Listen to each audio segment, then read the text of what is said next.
Hi hello నమస్తే నేను మీ anchor Shiva welcome to iDream media. ఈరోజు మన ముందున్న గెస్ట్ గత కొన్ని రోజుల క్రితం ప్రవస్తి వీడియో చేయడం జరిగింది. పాడుతా తీయగాలో తనకి అన్కంఫర్ట్గా ఫీల్ అయిన కొన్ని విషయాలు అండ్ నాకు కొంచెం అన్యాయం జరిగిందని చెప్పి నా గురించి ఎందుకు ఇలా మాట్లాడుతున్నారని చెప్పి వీడియో చేయడం జరిగింది. ఆ వీడియో బాగా వైరల్ అయ్యి సోషల్ మీడియాలో అండ్ అవతల పర్సన్స్ ఎవరి గురించి అయితే మాట్లాడిందో వాళ్ళు కూడా వీడియోస్ చేశారు. అలాగే అదే కాకుండా ఇంకా చాలామంది వీడియోస్ చేయడం జరిగింది. సింగర్స్ కానీ వీళ్ళు టీమ్ కానీ చాలామంది వీడియోస్ చేశారు. అసలు ఎందుకు తిను బయటికి రావడానికి కారణం ఏంటి, ఆ వీడియో చేయడానికి కారణం ఏంటి, అంటే వీళ్ళు ఒక వెర్షన్ చెప్తున్నారు, వాళ్ళు ఒక వెర్షన్ చెప్తున్నారు. ఎందుకు ఎవరి వెర్షన్ రైట్ అనేది మనకు అర్థం కావట్లేదు.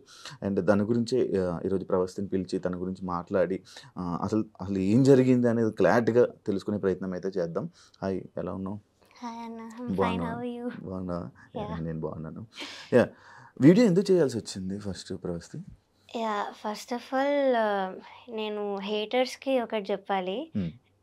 ఎలిమినేషన్ని ఒప్పుకోలేకపోతున్నావు, తీసుకోలేకపోతున్నావు, అందుకే నువ్వు ఇలా వీడియో చేస్తున్నావు అని చాలామంది అంటున్నారు. దానికి ట్రోలింగ్ కూడా చేస్తున్నారు. అండ్ బ్లేమింగ్ మై ఏజ్, నీ ఏజ్ అలాంటిది అది ఇది అంటున్నారు. ఫస్ట్ ఆఫ్ ఆల్ ఏజ్కి పెయిన్కి సంబంధం ఉండదు. అండ్ సెకండ్ థింగ్, నేను ముందు కొన్ని రియాలిటీ షోస్లో కూడా ఎలిమినేట్ అయ్యాను. సో నేను కూడా ఫెయిల్యూర్స్ యాక్సెప్ట్ చేసి వచ్చాను. చాలా షోస్ కూడా చేసావు కదా, సరిగమప చేసావు, ఇంకా బోల్డే బిబోల్ చేశాను, సై అంటే సై చేశాను, తమిళ్లో 2 రియాలిటీ షోస్ చేశాను, హిందీలో ఒకటి పాడాను, అక్కడ కూడా ఎలిమినేట్ అయ్యాను. హిందీలో ఎలిమినేట్ అయ్యాను, తమిళ్లో కూడా అయ్యాను. ఇంకా హాఫ్ మార్క్ డిఫరెన్స్ ఎలిమినేట్ అయ్యాను తమిళ్లో. బికాస్ నాకు అన్యాయం జరగలేదు, ఇంత డిస్కంఫర్ట్ జరగలేదు కాబట్టి నేను చేయలేదు. సో ఇప్పుడు చేస్తున్నానంటే నాకు రీజన్ ఉంది కాబట్టి నేను చేస్తున్నాను. సో మీరు సింపతి కోసం చేస్తుంది, అటెన్షన్ కోసం చేస్తున్నా అయితే అనలేరు. అండ్ ఇంకొకటి నా కెరియర్ పనంగా పెట్టాను. సో అంత చేసి నేను వీడియో చేశాను కాబట్టి I can't be lying. And alligations fake అయితే కాదు. సో ఫస్ట్ థింగ్ వచ్చేసి I want target the production house. Because main వాళ్ళే అంతా, డైరెక్షన్ డిపార్ట్మెంట్ అంతా చేసేది, స్క్రిప్ట్ ఇచ్చేది వాళ్ళే, జడ్జెస్కి అంతా వాళ్ళే. సో సాంగ్ సెలెక్షన్లో చాలా డిస్క్రిమినేషన్ జరిగిందని నేను నా వీడియోలో కూడా చెప్పాను. అండ్ ఒక వాయిస్ నోట్ కూడా ప్లే చేశాను వీడియోలో. సో దానిలో క్లియర్గా చెప్పింది ఏంటంటే, వాళ్ళు కె రాఘవేందర్ రావు గారి రౌండ్లో డివోషనల్ సాంగ్ ఇస్తున్నారు, అది ఇవ్వకండి, మేము ఎవ్వరికి డివోషనల్ సాంగ్ ఇవ్వము అని చెప్పారు. ఒకసారి ప్లే చేయాలి. రాఘవేంద్ర హిట్స్ లో దయచేసి ఓన్లీ డివోషన్, అన్నమయ్య ఇవే సాంగ్స్ పెడుతున్నారు. మనం అవి కావాలంటే డివోషనల్ రౌండ్ లో చేసుకుందాము. దయచేసి ఆ సాంగ్స్ కూడా పెట్టకుండా. రాఘవేంద్ర సినిమాలో చాలా పాటలు ఉన్నాయి, ఆ పాటలు చెక్ చేసుకొని డ్యూయెట్లు అయినా పర్లేదు అయ్యైనా. సో డివోషనల్ ఇవ్వద్దని చెప్పారు. సో ఇవ్వదని చెప్పినప్పుడు ఒక కంటెస్టెంట్కి మీరు ఎలా ఇచ్చారు అదే రౌండ్లో డివోషనల్ సాంగ్? ఓకే, వేరే రౌండ్లో పెట్టుకుందాం, ఈ రౌండ్లో వద్దని చెప్పన్నారు. సో ఇలా చెప్పినప్పుడు ఒక అమ్మాయికి ఎలా ఇచ్చారు డివోషనల్ సాంగ్? ఇచ్చారు. పలుకే బంగారం ఆయరా అని సాంగ్ ఇచ్చారు. సో ఆ అమ్మాయికి ముందు నుంచి కూడా కీరవాణి గారు సాంగ్ ఇస్తూనే వచ్చారు. నేనేం చెప్పాను, సార్ క్లియర్గా చెప్పారు, మెలోడీస్ పాడితే ఇంకా అయిన సాంగ్స్ పాడితే కూడా స్కోర్స్ ఆటోమేటిక్లీ హై వేస్తున్నారని చెప్పాను. సో అలా తెలిసి ఈ అమ్మాయి వాళ్ళకి చాలా ఇష్టం, ఫేవరెట్ కంటెస్టెంట్. సో ఫేవరెటిజం కాదా ఇది, డిస్క్రిమినేషన్ కాదా ఇదొకటి. అండ్ ప్రవీణ గారు మాట్లాడారు కదా ఆవిడ వీడియోలో, ఇలా అన్ని అబద్ధాలు చెప్పింది అమ్మాయి అవుట్ఫిట్స్ విషయంలో అవి అని. సో అవి కూడా నేను ఫొటోస్ పోస్ట్ చేశాను సోషల్ మీడియాలో. అండ్ చెప్పాను, నాంపల్లి స్టేషన్ కాడి ఇది సాడ్ సాంగ్, అది అందరికి తెలుసు. ఆ వీడియోలో కూడా అబ్బాయి చిన్నిపైన బట్టలు వేసుకొని ఏడుస్తూ పాడే పాట, అది సాడ్ లిరిక్స్ ఉంటాయి. సో దానికి మీరు చమ్కీ డిస్కో డ్రెస్ ఎలా ఇస్తారు, పాటకు తగ్గట్టుగా అని మీరే చెప్పారు. సో ఆ డ్రెస్ మీరు ఎలా ఇచ్చారు? సో ఆ డ్రెస్ చాలా అన్కంఫర్టబుల్ ఉంది, గుచ్చుకుంటుంది, ఇక్కడ టైట్ ఉంది అని చెప్పి నేను ఆవిడ దగ్గరికి వెళ్తే షీ వాజ్ లైక్, లేదు కెమెరాలో చాలా బాగుంది అని చెప్పారు. అంతేగా నాకు అన్కంఫర్టబుల్ ఉన్న పాయింట్ అయితే ఆవిడ పట్టించుకోలేదు. సో ఆవిడ వీడియోలో మాత్రం అలా చెప్పారు, ఏదో నా పర్మిషన్ తీసుకొని అన్నీ చేసినట్టు చెప్పారు. అండ్ సాంగ్ సెలెక్షన్ విషయంలో కూడా మాట్లాడారు. నేను దాని మీద ఈ వాయిస్ నోట్ పెట్టాను. అండ్ ఇంకో మెసేజ్ కూడా పెట్టాను సాంగ్స్ విషయంలో, సార్ నాకు మెలడీ ఒక్కటైనా పాడాలని ఉంది, మీరు అన్ని ఫోక్ సాంగ్స్ ఇస్తున్నారు, సో ప్లీజ్ అన్న మెసేజ్ కూడా పెట్టాను. So this is the proof that choice మాది కాదు, వాళ్ళే ఇస్తున్నారు సాంగ్స్. సో మేము 6 సాంగ్స్ పెడతాం, ఆవిడ చెప్పినట్లుగా 6 సాంగ్స్ అయితే ఇస్తాము. కానీ వాళ్ళు ప్రతిదీ రిజెక్ట్ చేసుకుంటూ పోతే ఇంకా ఉన్న సాంగ్స్ అన్ని పెడతాం మేము. కాదు, ఇప్పుడు నీకు 6 సాంగ్స్ ఇస్తున్నారు, 6 సాంగ్స్ నేను మిమ్మల్ని అడుగుతారు 2 రోజులు ప్రాక్టీస్ అని చెప్పారు.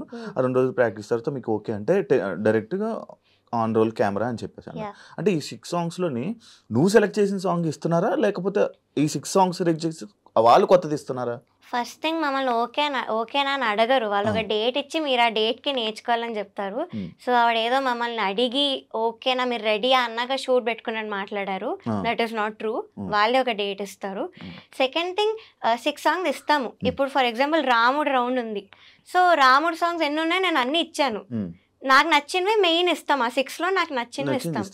మీరు అవన్నీ రిజెక్ట్ చేసి ఇంకా కావాలంటే ఉన్న సాంగ్స్ ఇచ్చేస్తాం మనకు నచ్చకపోయినా. మీకు అది ఆప్షన్ లేదు. సో ఆ నచ్చకపోయినా ఇచ్చిన సాంగ్స్ లో తీసి వాళ్ళు సెలెక్ట్ చేసి ఇచ్చారు.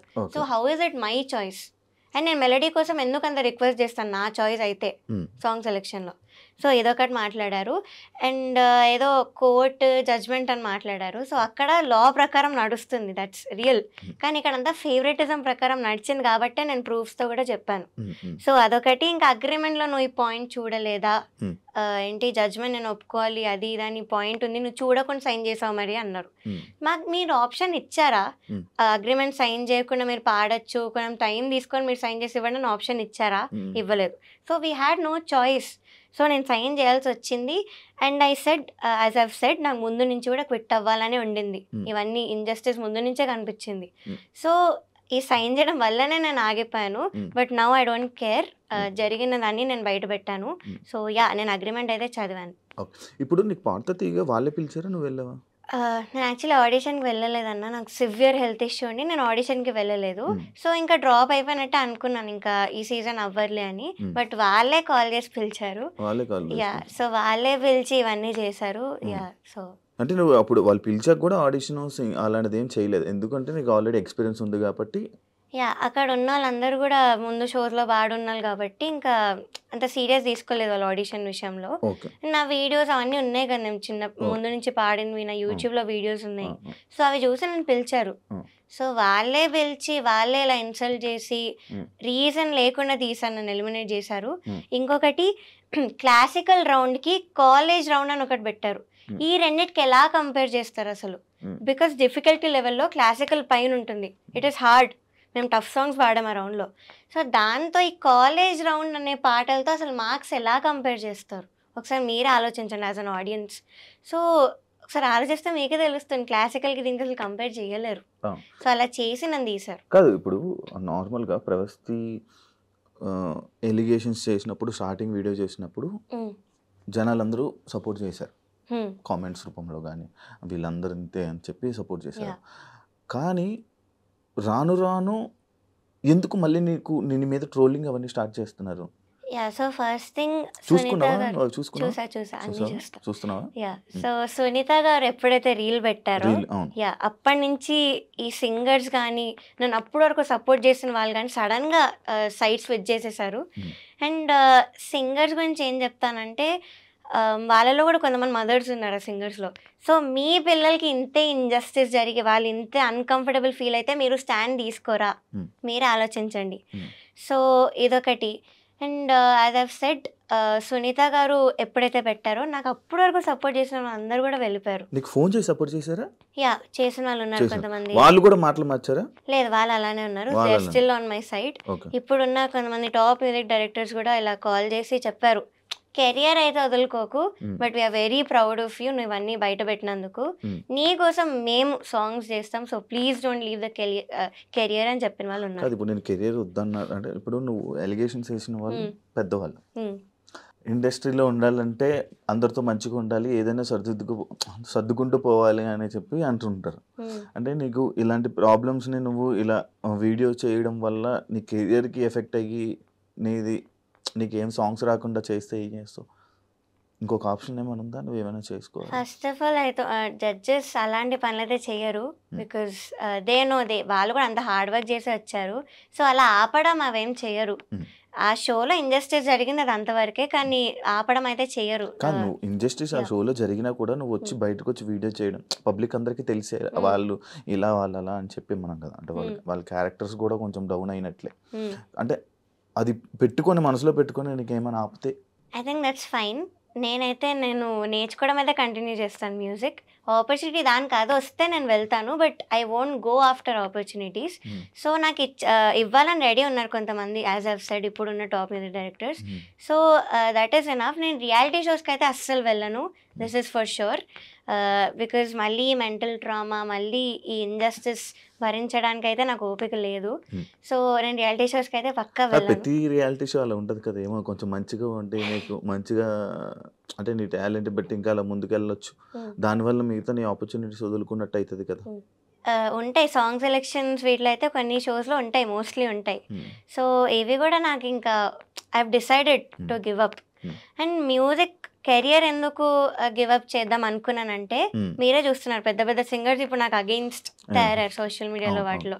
సో నాకు హెల్ప్ కావాల్సి వచ్చినప్పుడు ఎవ్వరు కూడా మాట్లాడలేదు, హెల్ప్ కావాల్సి వచ్చినప్పుడు ఎవ్వరు కూడా ముందుకు రాలేదు. బట్ నేను ఎప్పుడైతే అలిగేషన్స్ పెట్టానో అప్పుడే ముందుకు వచ్చారు. And they are calling my mental trauma is drama. Main ఇదొకటి, మీరు డ్రామాని ఎలా అంటారు? సో నేను అసలు మ్యూజిక్ ఫీల్డ్ ఎందుకు వదిలేద్దామని ఆ మాట ఎందుకు అన్నానంటే, ఇప్పుడు మీరు చూస్తున్నారు పెద్ద సింగర్స్ అందరూ నాకు అగెయిన్స్ట్గా టీమప్ అయి ఉన్నారు. సో ఈ సింగర్స్ అందరు కూడా నాకు హెల్ప్ కావాల్సి వచ్చినప్పుడు ఎవ్వరు ముందుకు రాలేదు.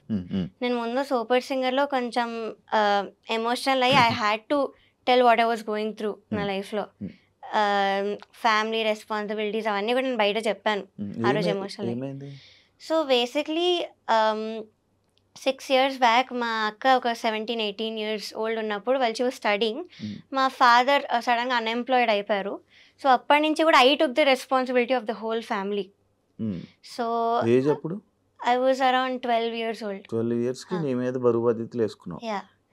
సో అప్పటి నుంచి I took all the responsibilities. నేను అది అక్కడ చెప్పాను, మా టీవీలో క్లియర్గా చెప్పాను that I'm going through something like this. So అప్పుడు ఒక్కరు కూడా ముందుకు రాలేదు సింగర్స్ అనేవాళ్ళు. బట్ ఇప్పుడు మాత్రం అందరు నాకు హేట్ స్ప్రెడ్ చేస్తూ అలా చేస్తున్నారు. సో ఈ టాక్సిసిటీ అంత ఉంది ఈ ఫీల్డ్లో. సో మీకు కావాల్సి వచ్చినప్పుడు మాత్రం ఎవ్వరు కూడా ముందుకు రారు. ఎప్పుడైతే మీరు నిజాలు మాట్లాడారో అప్పుడే మిమ్మల్ని టీమప్ చేయడానికి మాత్రం వస్తారు. So this is the main thing, ఈ కెరియర్ వదులుకుంటా అన్న మాట అనడానికి నేను. సో ఇది. అండ్ అఫ్ కోర్స్ నాకు పవర్ లేదు,